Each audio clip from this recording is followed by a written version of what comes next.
During hypnotherapy, will I be asleep? That's a very common question, and I can understand why you ask that. The answer is no, you will not be asleep, but you will be in a very deep state of relaxation. And there is a big difference and an important difference.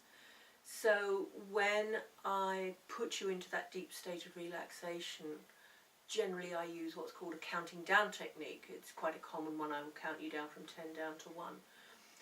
And when you're in that nice deep state of relaxation, you will still hear my voice, but it will seem as though my voice is coming from over there somewhere.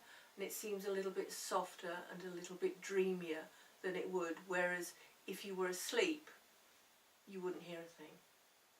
And after the session, will I remember what's happened? Yes, you will. And in most therapies this is quite important, but it is particularly important, I feel, if regression has been a part of that process. So that if, for instance, we've been dealing with a phobia, and the root cause of that phobia turns out to be a previous life of yours, and we've gone back and explored that. Let's say you had an irrational fear of fire. Everybody's afraid of fire, but some people have an overreaction to it. And if we discovered that there was a trauma in a previous life that was related to fire, you would remember all of that when you came back, but it wouldn't be with the strong emotion that was attached at the original time, because we've gone back and resolved the issue.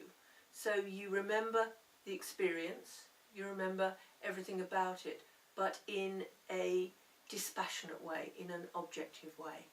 If I become agitated during hypnotherapy, how easy is it to bring me out of it? I wouldn't bring you out of it. Right. Not at all.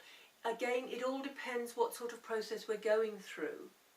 And I don't like putting people into any sort of traumatic situation just for the pleasure of going back and reliving a trauma.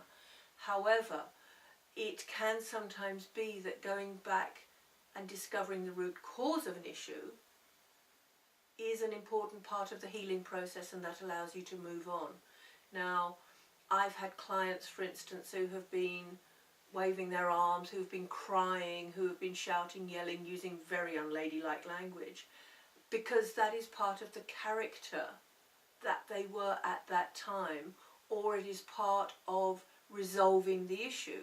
If, for instance, there have been issues with a parent, maybe a child was abused as a very young child, and memories of that are now coming back and have to be resolved before they can move on with a relationship, then there could well be suppressed frustration or anger. And it's very good that that comes out, so that if a client is agitated during a session, my view is it's better out than in, because actually that clears whatever is lying in the system and is causing the problem. So if a client does get agitated, great, it means the process is working.